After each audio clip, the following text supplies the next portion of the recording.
From Interior Alaska's most trusted news source, this is the Fbx Evening News.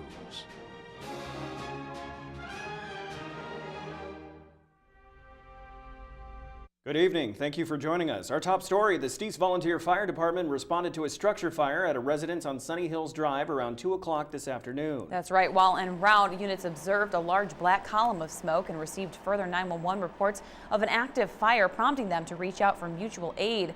Fire departments from the University of Alaska, Fort Wainwright, the City of Fairbanks, and North Star Volunteer Fire Department all assisted with the blaze. The cause of the fire is still under investigation. The owners were not in the house at the time of the fire, but have been notified. No injuries were caused by the fire or related smoke. Steese Deputy Fire Chief Scott Learned says there's little risk of the fire spreading at this point. We did have forest respond. We did initially have some wildland spread due to dry conditions that we currently have. The ground fire has been stopped. The perimeter is put out. There is no forestry involvement at this time or threat. So mainly what we're doing now is just working on the main body of the fire to get it under control and so we can start our investigation. 2 more schools were locked down after another anonymous threatening phone call this afternoon. According to school officials, Tanana Middle School and Ladd Elementary School were placed on lockdown shortly after 3 p.m. Superintendent of Schools Dr. Karen Gaborik says these 2 schools make a total of 5 that have been locked down from threatening calls since March. Yesterday, Arctic Light Elementary on Fort Wainwright was placed on lockdown for several hours. Students had to be bused to a safe location for pickup. Gaborik also says the district is working with law enforcement to investigate the calls. She said they could all be related. It's certainly possible that they're related. I met with both the state troopers and Fairbanks Police Department today, and there are other similar incidents happening in other communities in the state of Alaska and also on the West Coast. So it's hard to know even if these calls are originating from Fairbanks, from Alaska, they could be originating from somewhere else. Because Ladd is so close to Tanana and the nature of the threats have been very serious, we also put Ladd into lockdown as well. Schools will again resume as usual tomorrow as school officials and law enforcement continue their investigation into the series of threats.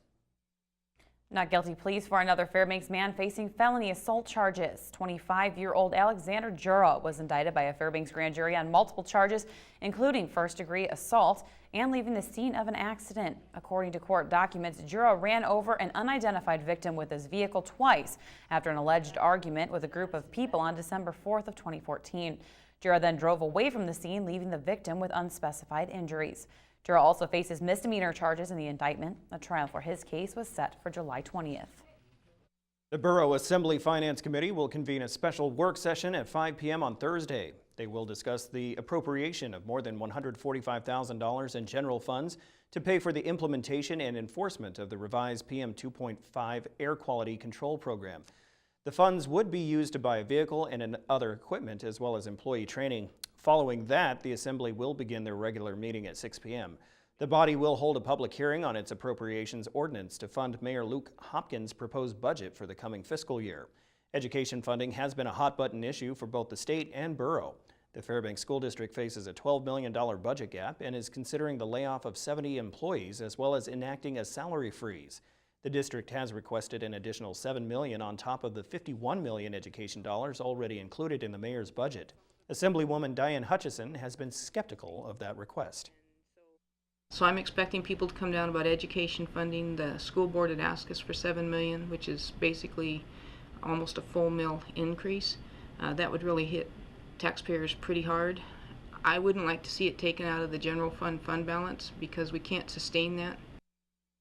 All right, when we come back, we'll continue our review of the Sophie Sergi case and how budget cuts could have an impact on further investigation. Also in our health report, dentists are becoming alarmed at how young kids' teeth are showing signs of damage. Could colas and sports drinks be the culprits? These stories and more when we return. Welcome back. Tonight, Stephanie Woodard continues with our look into the 1993 cold case murder of Pitka's Point woman Sophie Sergi and how recent budget cuts may affect her case and many others like it. You know, it's really hard when you're in a setting like that where there's so much traffic. It's hard to say who might have come and gone unnoticed. 20-year-old Sophie Sergi was brutally murdered on campus in 1993. Since the murder, security measures have tightened at UAF, but at the time there was no real standard. Whoever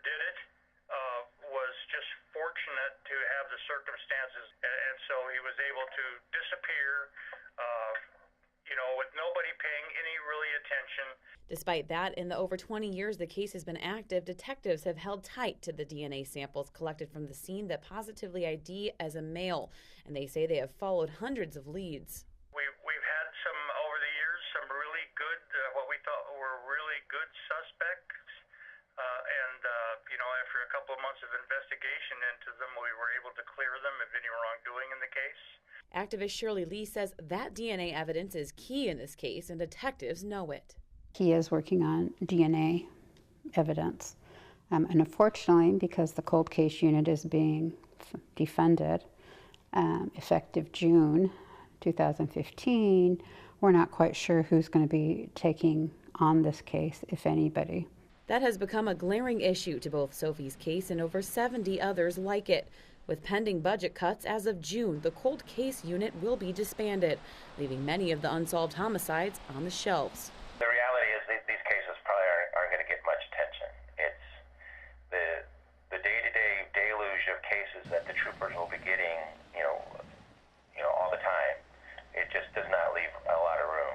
For those close to Sophie's case, it hasn't been an easy 22 years, but they still have hope the man responsible for taking the young, vibrant woman's life will be found.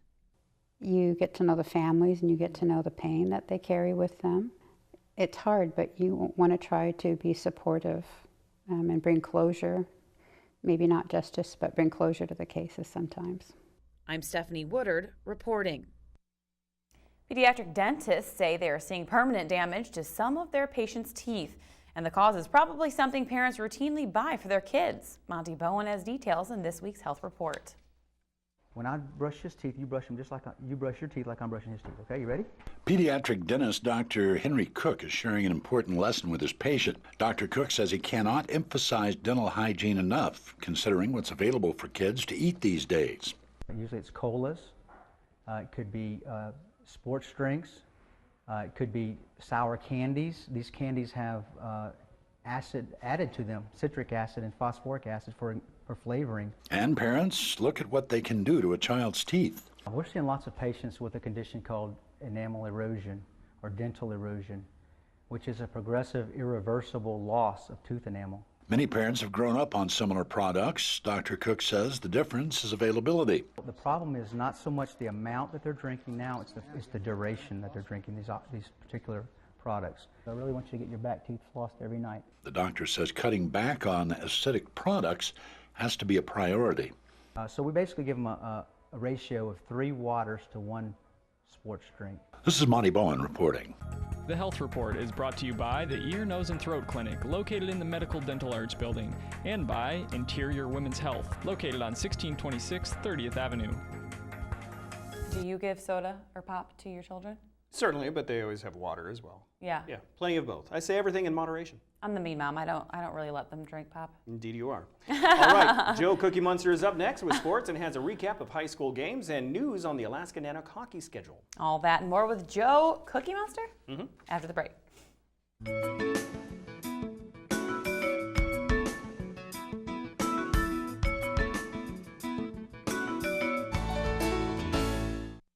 Welcome back, Interior Sports fans. Joe Cook here this Tuesday evening with your local Sportscast. The Alaska Nanook hockey schedule for the 2015-2016 season has been released. UAF starts with the annual Blue and Gold game before hosting a Canadian school, Mount Laurel College, in October.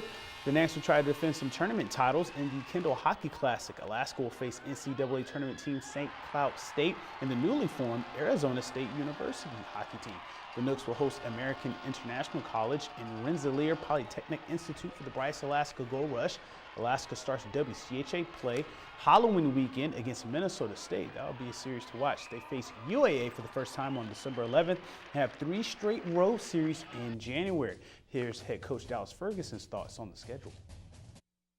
The tournaments are, they're good environments for the student athletes, but, from a progression of our team, it's a good, it's the first time we get to evaluate and segues into the WCHA. And you know what, we know what that's all about. I mean, the last 2 years, I think we play one of the toughest schedules in college hockey because of, how our teams compete and how we play in this league. It makes it hard, and you got to, everything you get in this league, you earn. Friday night, the UAF Athletics Department honored their student athletes at their annual end-of-the-year banquet. This is where they award the most outstanding male and female athletes of the year. This year's winners were Margot Adams and Colton Pareko. Adams finished her swimming career as a 13-time All-American, winning the conference title in the 100 fly 4 straight years and holds the school record in that event. She's the second swimmer in 10 years to be a conference champion and top 5 nationally all 4 years. Pretty amazing. Pareko, who signed with the St. Louis Blues, repeated as WCHA Defensive Player of the Year and as a second-team All-American. He led UAF in blocks and tied for the lead in power play goals with 5. He finished with 23 points this past season, second in the conference for defensemen, and he was 6th in assists with 17. For all the award winners, visit the sports page on Webster11.com. Now some high school soccer. Here's a recap of Monday night's games. Lathrop and West Valley met on the pitch in a doubleheader on Monday night. In the girls' game, it was all about defense for both teams until Sarah Walling balled. She scored the only goal of the game in the second half as West Valley hands Lathrop their first conference loss in 2 years. The Pack win this one 1-0. West Valley's 4-3 overall, 2-0 in MAC play. We were trying to get it in tight with them, and that's what they were doing. They weren't taking distance shots and stuff, which was really nice. But they did well in possession. That was a key, I think. In the boys' game, West Valley started hot. Braden DeWee scored twice in the first 5 minutes of the game, and his goals were just 1 minute apart. He had a hat trick and an assist in the first half as the Pack led 4-0. Braden Hoppo, he made it interesting, scoring 2 goals for Lathrop in the last 19 minutes. The West Valley answered with a Tanner Cool goal. Wolfpack going to win this one 6-2, and they are 4-0 in the MAC, 5-2 overall. We just planned on moving the ball as a team, playing 1-2 touch, playing quick. We've been practicing, getting back into things after that South game, so it was a fun win out here. Also, the Monroe Rams sweep their season series over Hutchinson, winning 6-3 on Monday. Spencer Johnston had all 3 goals for Hutch, but Garrett Grahek led the Rams with 4 goals in the win. It's huge for Monroe, who we haven't had much of a soccer team, you know, and we're just lucky to get 11 guys out here. I mean, everyone's really excited for this one. And in Monday night softball action, the West Valley Wolfpack and Lathrop Malamutes met for the first time. This was a non-conference contest between the two rivals during rivalry week of high school sports. West Valley came in with a 3-0 record, but found themselves down 0-2 after the first inning. Lathrop would go up as much as 4-0. Caitlin Miskovich sparked Lathrop with a triple and an RBI single. West Valley made a comeback in the third inning with Kirsten Allen going 2 for 3 with an RBI and a double. But Kelly Reagan, she retired 6 straight Wolfpack batters. Lathrop holds on to win this one in 5 innings, 6-5. In baseball over the weekend, the North Pole Patriots hosted the Delta Junction Huskies. The start of this game was pretty even. Delta Junction, they struck first though with an RBI single from Raul Riviera. It was tied 2-2 after 2 innings, so tight game. However, the bats made contact for North Pole. Bottom of the fourth, Brandon Becker, he had an RBI double. Then Derek Overby, he brought Becker home with the base knock.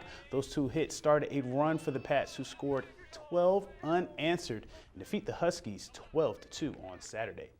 Coaching moves continue on the high school scene in the offseason for winter sports. Recently, Monroe hockey coach Kirk Heyman resigned as head coach. Heyman spent 6 seasons at Monroe and led them to a state title in 2013 and 3 second-place finishes just as recently as last year. He's a Monroe alum and scored the first goal in program history. Taking over for Heyman is Sean Lundgren, a longtime local veteran coach with success. Lundgren coached Lathrop's 2010 state title hockey team and led the 16U Team Alaska girls team to a national title game back in March. He was also a Monroe assistant back in 2013. And that's it for sports tonight. Mike Schultz is next with weather, and we'll catch you next time. Hey everyone, welcome back into our Tuesday night Fbx Evening News. Mike Schultz with you once again talking about weather. Cloudy skies today, kept the temperatures down, but we looked like we're going to get some few showers, but they, for the most part, stayed to the south. And looks like maybe, except for an isolated shower, we should be spending cloudy today. But warming back up again tomorrow and really warming up for the weekend. Our photograph night from Teresa Fortin, Mama and her babies. You can see Mama here with the babies in the background there. 2 babies in a very nice shot. And as always, if you have a photograph of sunsets, animals, whatever you want to do, just send it to photos@ktvf11.com. We'll share it with the rest of the audience. Here's your numbers for today. 55 right now after a high of 57. The low last night, 40, pretty comfortable. Record high 70, that was in 1960, and the record low 11 in 1945. Now the sunrise and sunset, well, that works out to about 17 hours and 37 minutes of daylight, and that's a gain of another 7 minutes from yesterday.